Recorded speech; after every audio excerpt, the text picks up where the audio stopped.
لیکن انڈیا نے کہا جی ہماری ڈی ہائفنیشن کی پالیسی ہے، اگر آپ ہمارے پاس آ رہے ہیں تو پاکستان نہیں جائیں گے، وہاں پہ آ رہے ہیں تو یہاں پہ نہیں آئیں گے. اس حد تک وہ ڈکٹیٹ کر سکتے ہیں مسلم لیڈرز کو.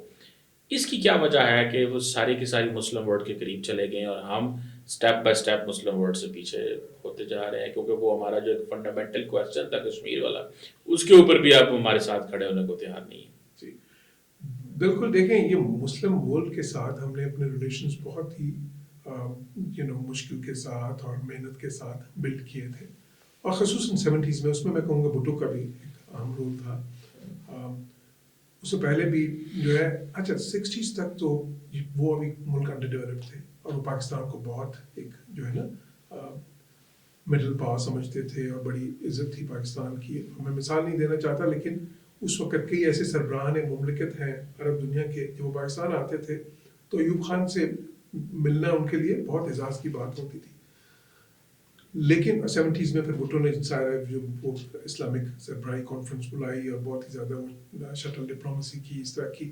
اس سے ایک دوبارہ سے وہ سلسلہ اور بھی اس سے آگے گیا، جو کہ بلکہ ایک مختلف پیرائے میں پھر گیا، جس میں کہ کافی زیادہ اکنامک لنکیجز بھی بنی، اور جو ہمارے یہ لاکھوں پاکستانی بھی ان ملکوں میں گئے روزگار کے لیے، اور وہاں سے انویسٹمنٹس بھی آئے. لیکن بعد میں جو عوامل بنے وہ کیا تھے؟ ایک تو یہ ہے کہ انہوں نے دیکھا کہ 80s کے بعد جب ہم افغانستان کی سارے مسائل میں گر گئے، اس کے بعد پاکستان میں ٹیررزم، ایکسٹریمزم، وہ پاکستان سے تھوڑا سا اب ان کے لیے پاکستان جو، اور میں آپ کو پتہ ہے کہ عرب ملک میں سفیر بھی رہا ہوں، تو مجھے ان کے اس کا تھوڑا مائنڈ فریم کا آئیڈیا اس سینس میں بھی ہے کہ وہ ہم سے جو ہے نا بالکل ایک محبت بھی ہے، اور جو ایک مذہبی ظاہر ہے اس کی رشتے کی وجہ سے، اور کلچرلی بھی سارا. لیکن پھر ان کو یہ لگا کہ اچھا پاکستان جو ہے نا یہ تو جو ہے نا ایک مشکلات میں گرا ملک ہے، اور یہ غلط سمت پہ جا رہا ہے، یہ ایکسٹریمزم اور ریڈیکلزم اور یہ سارا اس طرف. پھر اس کے بعد جب یہ خیر پاکستان جب نیوکلیر اسٹیٹ بنا تو انہوں نے بہت جو ہے خوشی منائی ان ملکوں میں، پبلک نے بہت خوشی منائی. جس طرح بحرین سے اس زمانے ان کے فارن منسٹر صرف مبارکباد دینے کے لیے پاکستان آیا، اور وہ مجھے کہتے تھے سارے جو عرب تھے کہ ہم بہت خوش ہوئے کہ جی اسلامک.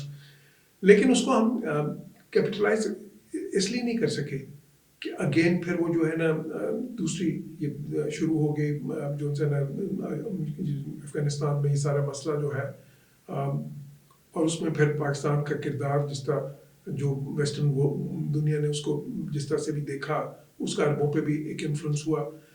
پھر اکنامکلی جب ہم ڈاؤن ہل جانا شروع ہو گئے، ہمارا کنٹری برانڈ جب ڈیمیج ہونا شروع ہو گیا، دوسری طرف ان کا جو ہے نا ان کی اکانومیز بہت اوپر جانا شروع ہوئی، ان کے ملکوں میں انسٹیٹیوشنز بننا شروع ہو گئے. اچھا ان کے پاس پھر یہ ہے کہ پیسہ بھی پہلے سے زیادہ آ گیا، ان کی آپشنز بڑھ گئیں. ایک زمانے میں وہاں پہ جو ہے نا بینکنگ صرف پاکستانی بینکس کرتے تھے بہت سے عرب ملکوں میں، پھر انہوں نے یورپین امریکن بینکس نے اس کی جگہ لینا شروع کر دی. اسی طرح ایک زمانے میں انجینئرز وغیرہ ٹیکنیشینز یہ پاکستانی ہوتے تھے بہت زیادہ، پھر اس میں سے کچھ کو ریپلیس کر کے انڈینز آئے، پھر بعد میں یورپینز آئے، پھر امریکنز. ان کو جیسے جیسے پیسہ بڑھتا گیا، دیکھیں انڈیا کا جو اکنامک کلاؤڈ ہے جیسے جیسے بڑھتا گیا وہ انہوں نے اس کو دیکھنا شروع کیا. پھر انڈیا کے ڈیفینس کلاؤڈ جیسے جیسے بڑھتا گیا انہوں نے انڈیا کو as a source of strength پھر دیکھنا شروع کیا. انڈیا کا انٹرنیشنل پروفائل بڑھتا گیا، وہ بھی ان کے نوٹس میں آیا. پھر ساتھ ہی ساتھ جب انڈیا کے ویسٹ کے ساتھ ریلیشنز بہتر ہونا شروع ہوئے، بیکاز عربس کے لیے بہت اہم ہے کہ امریکہ کے ساتھ ریلیشنز کس ملک کے کیسے ہیں، یورپ کے ساتھ ریلیشنز کیسے ہیں. بیکاز ٹریڈیشنلی یہ جو ملک سارے ہیں آپ کو پتہ ہے ان کے امریکہ اور یورپ کے ساتھ بہت اسپیشل ریلیشنز ہیں ان کے. بہت سارے ملک تو ظاہر ہے کہ وہ بڑے لیٹ آزاد ہوئے ہیں، یہ تو 60s کے میں تک یو کے اس میں عملداری میں تھے. پھر بعد میں امریکہ کے ساتھ جس طرح ہے سعودیز کا کنگ جو ہے نا عبدالعزیز کے زمانے سے ابھی تک، تو وہ بہت زیادہ اس چیز کو بھی دیکھتے ہیں کہ ویسٹ میں جو ہے نا پاکستان کی اس وقت ساکھ کیسی ہے، اس کو بھی وہ بھی ہماری خراب ہو گئی. تو مطلب ایک ملٹیپل چیزیں ہوئیں. مطلب انڈیا نے اوپر جانا شروع کیا ہر ڈائریکشن میں، ہم نے نیچے جانا شروع کیا. عرب ملکوں نے خود سے اکنامکلی اوپر جانا شروع کیا اور ان کا اپنا کلاؤڈ بھی بڑھنا شروع ہو گیا. تو اس کے بعد پھر پاکستان کو جو ان کی پرسیپشن تھی پاکستان کے بارے میں، وہ ان سارے عوامل کی وجہ سے کافی ساری بدل گئی ہے. پھر اس میں ہم سے بھی جو ہے نا دیکھیں ہم سے بھی کچھ غلطیاں ہوئیں. ہم نے جو ہے نا اپنی پروجیکشن جو ہے جس قسم کی ہم کر سکتے تھے، جس قسم کے، لیکن خصوصاً کلچرل پروجیکشن، انڈیا کو ایک بہت بڑا فائدہ یہ ہے کہ وہ ان کا فارن آفس کچھ بھی نہ کرے نا، تو بالی ووڈ جو ہے ان کی ایک کلچرل آرم ہے، بالی ووڈ سے زیادہ پروجیکشن ان کی جو سی ہے نا، پورا عرب دنیا جو ہے وہ بالی ووڈ دیکھتا ہے، بالی ووڈ سٹارز کو آپ کو دیکھتے ہیں تو کیسی پذیرائی ملتی ہے، تو وہ ان کی انڈیا کی سافٹ پاور ایک وسیع بن گئی ادھر جو ہے نا.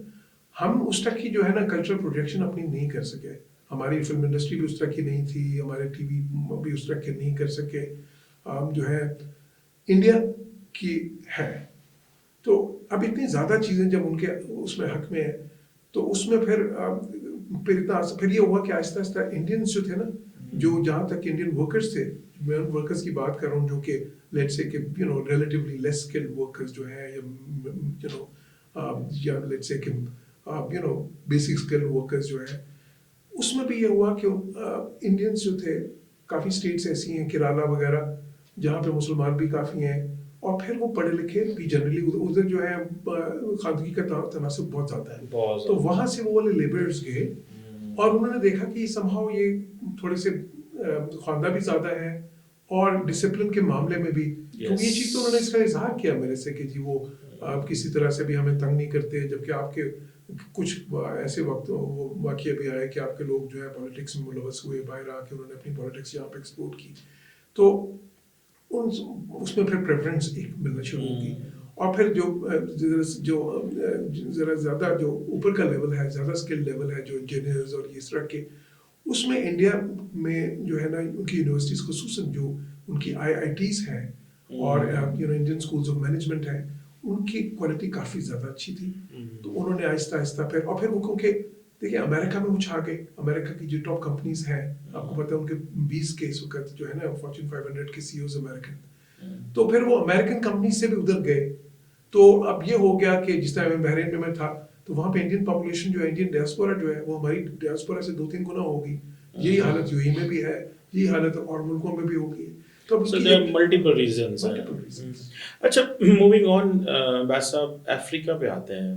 افریقہ جو ہے وہ ہم نے ایک پالیسی بھی انٹروڈیوس کرائی تھی، آئی تھنک اوبیسلی اس وقت بڑے سینئر پوزیشن میں تھے، انگیجنگ افریقہ پالیسی آئی تھی، انگیج افریقہ پالیسی.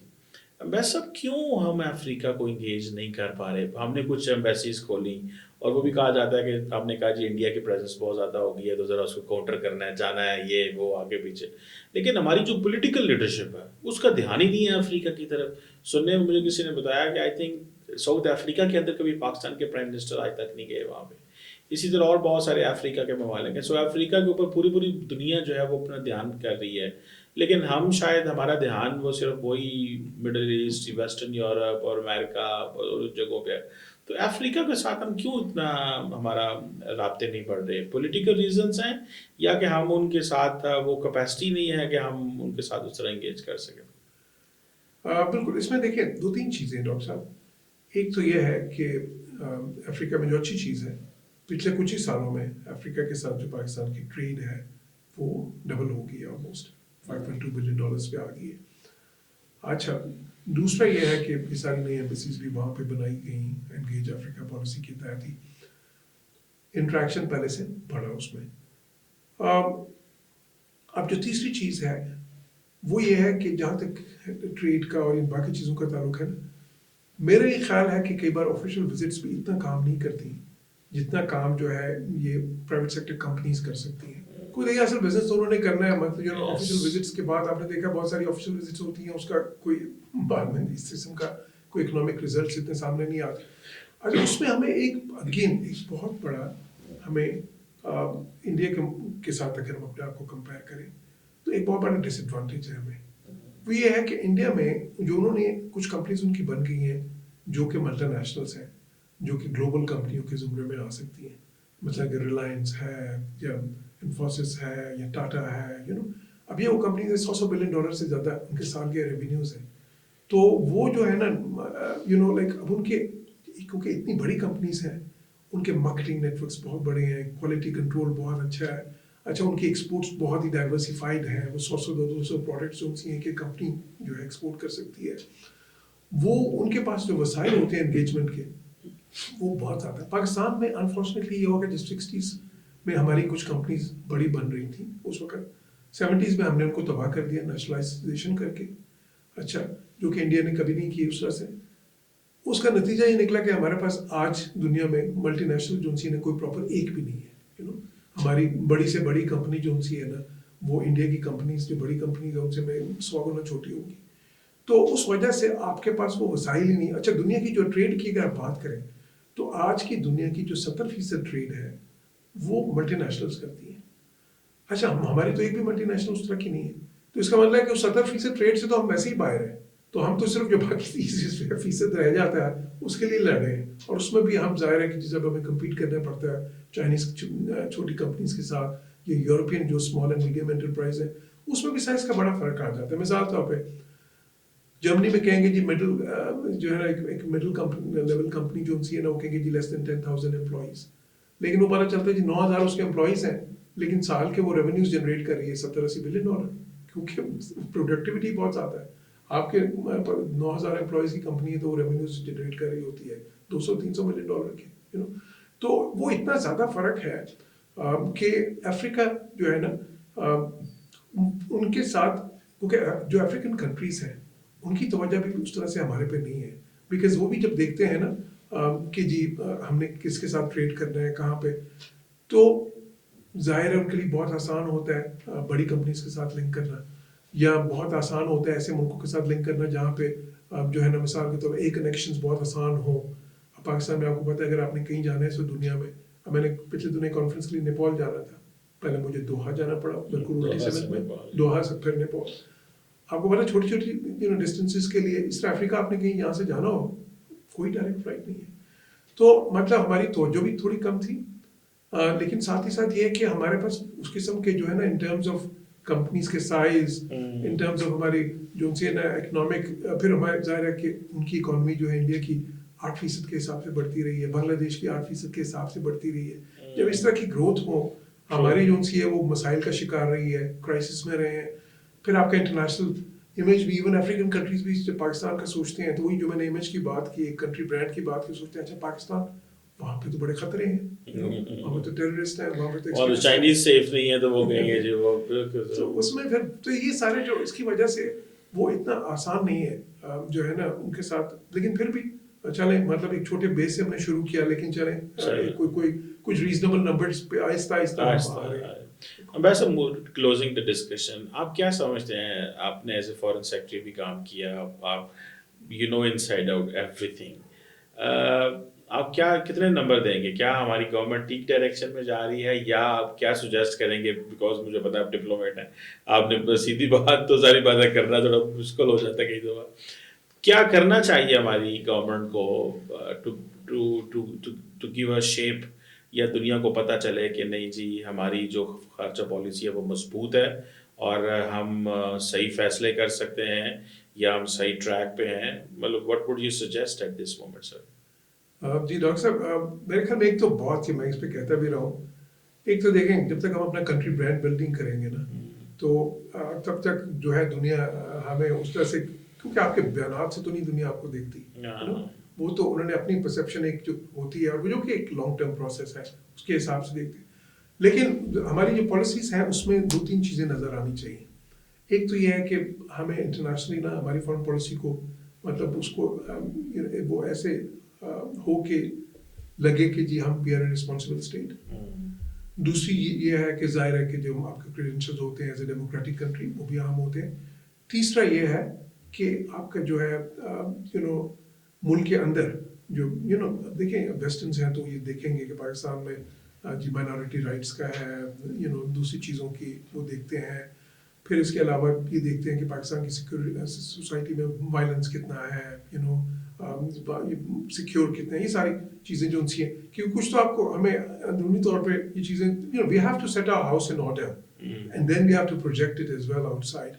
تو اس میں میرے خیال ہے ہمارے جو چیلنجز ہیں اور اگر آپ فارن پالیسی کے زمرے میں دیکھیں تو اگین چیلنج یہ ہے کہ کس طرح سے ہم نے ایکچولی اب یہ اور یہ آسان نہیں ہے اس لیے کہ پاکستان کو دیکھیں یہ میں نے بڑا انٹرسٹنگ دیکھا کہیں انٹرنیٹ پہ انہوں نے ایک کمپیریزن کیا ہوا تھا کہ دنیا میں سب سے زیادہ مشکل جغرافی کس کی ہے سیکورٹی کے حساب سے تو پاکستان واز نمبر 1.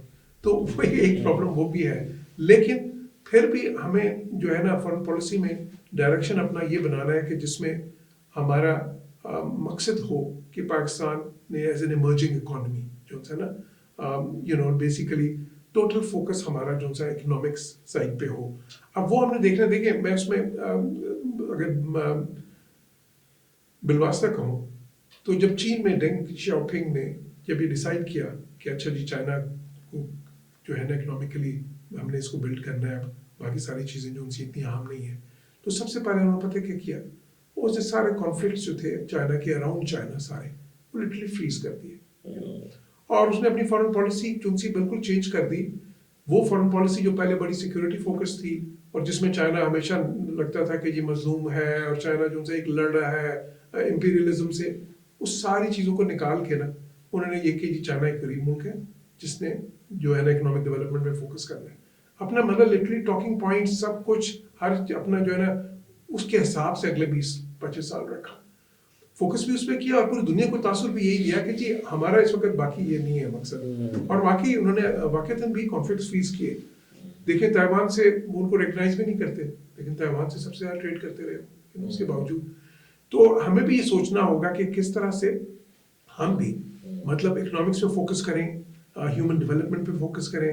دیکھیں جو ہے نا تعلیم جو ہے, اس کے بعد ہیلتھ جو سی ہے, ہماری جس طرح سے پاپولیشن بڑھ رہی ہے نا, یہ آپ کے لیے ایک بہت بڑا ڈیویڈنڈ بھی ہو سکتا ہے لیکن بہت بڑی لائبلٹی بھی ہو سکتی ہے.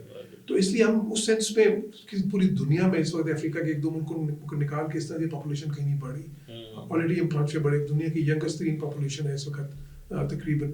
تو لیکن یہ بہت فائدے کی چیز بھی ہو سکتی ہے لیکن مشکل بھی ہو سکتی ہے. تو آخری چیز پہ میں جو اس پہ یہ کہوں گا کہ جو بھی حکومت ہو, دیکھیں پوری دنیا میں اگر آپ دیکھیں تو ڈیولپمنٹ کی جہاں تک تعلق ہے نا, اگر اس کا ایک آپ نے دیکھنا ہونا کہ کون سا میجرنگ راڈ ہے جس کی وجہ سے ڈیولپمنٹ ہوتی ہے, تو دنیا میں جس ملک میں جتنی میریٹوکریسی ہوگی وہ اتنا ہی ڈیولپڈ ہوئے گا. امریکہ میں پرہیپس کہا جاتا ہے وہ پوری دنیا سے سب سے زیادہ میریٹوکریسی ہے, پوری دنیا کا جو ہے نا ٹیلنٹ لے کے آتے ہیں, دیکھیں سب سے زیادہ ڈیولپ. اسی طرح باقی ملک میں ہمیں بھی سسٹم ایسا بنانا ہے کہ جس میں سب سے زیادہ ایمفیسس ہو میریٹوکریسی پہ. اگر ہم یہ کر دیں, اور یہ صرف حکومت کے اندر نہیں, حکومت سے باہر بھی, تعلیم کے شعبے میں بھی, ہر شعبے میں بھی, اگر but this is like a cultural change. اگر ہم یہ کر دیں تو آپ دیکھیں کہ پھر اب جو ہے نا کیسے سب چیزیں بدل جائیں گی. بالکل صحیح ہے. Thank you very much ambassador George Saleem sahab, sir بڑا مزہ آیا, اور میں نے تھوڑی ڈفرینٹ انداز سے ڈسکشن کرنے کی کوشش کی, مختلف ایریاز کو ہم نے ٹچ کیا. امید ہے ہمارے ویورز کو پسند آئی ہوگی, کیونکہ آپ سر جو ہیں ایک کیریئر ڈپلومیٹ رہے ہیں, اور ان کا ظاہر بات ہے جو تجربہ ہے اور جس ہر فیز سے یہ گزرے ہیں, اور فارن سیکرٹری بننا, اینڈ دین سرو کرنا, اینڈ دین اپنی اوپینین بلڈ کرنا, میرا مقصد یہی تھا کہ اس اوپینین کو آپ سمجھیں, انجوائے کریں, اپنا فیڈ بیک ضرور دیں. Thank you very much for watching. Thank you very much ambassador. Such a pleasure, Dr.